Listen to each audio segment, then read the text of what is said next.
நாங்கள் கூடியெடுத்த திராவிட முன்னேற்ற கழகத்தில் இணைவது என்ற முடிவில் நேற்று எனது இல்லத்தில் குடும்ப உறுப்பினர்களின் கடுமையான எதிர்ப்பும் அதனால் ஏற்பட்ட பிரச்சனையின் காரணமாகவும் எனது உடல்நலத்தின் மருத்துவர் ஆலோசனையின் காரணமாகவும் நான் இன்று மாற்று முடிவை எடுத்திருக்கிறேன்.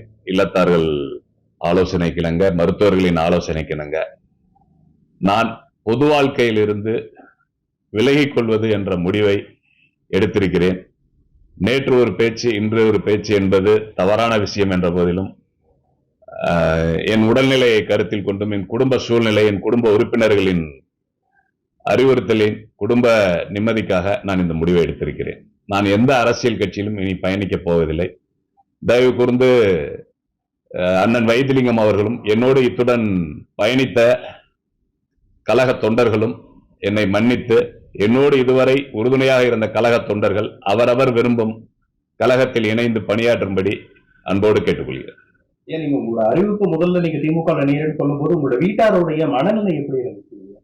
காலையில அமைச்சர் ஆர்விஎன் முடிவெடுத்து அவரை சொன்னப்ப நான் அவர்கிட்ட சில விஷயங்களை பேசினப்ப அமைதியா இருந்தாங்க. எங்க வீட்டுல ஒன்னும் பெரிய எதிர்ப்பு இல்லை. ஆனா நான் இங்க எல்லாத்தையும் கூட்டம்லாம் முடிச்சுட்டு நான் வீட்டுக்கு போறப்போ ஒட்டுமொத்த குடும்பமே என் வீட்டுல குடும்பி இருந்தாங்க. நாங்க எங்க அக்காமார்கள்லாம் கூட, வெளியில கல்யாணம் பண்ணி கொடுத்த அக்காமார்கள்லாம் கூட வந்திருந்தாங்க. அக்கா பிள்ளைங்க வந்துருந்துச்சு.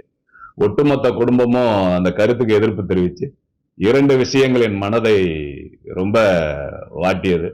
என்னை பெற்றெடுத்த தாய் புரட்சி தலைவி அம்மாவின் படத்தை வீட்டிலிருந்து, அலுவலகத்திலிருந்து அகற்றுவாயா என்று கேட்டதும் எனக்கு அசிங்கமாக இருக்கிறது. இதெல்லாம் வேலையாப்பான்னு எப்போன்னு கேட்டதும் எனக்கு மிகுந்த வேதனை அடைந்து இரவு முழுவதும் என்னால் உறங்க முடியவில்லை.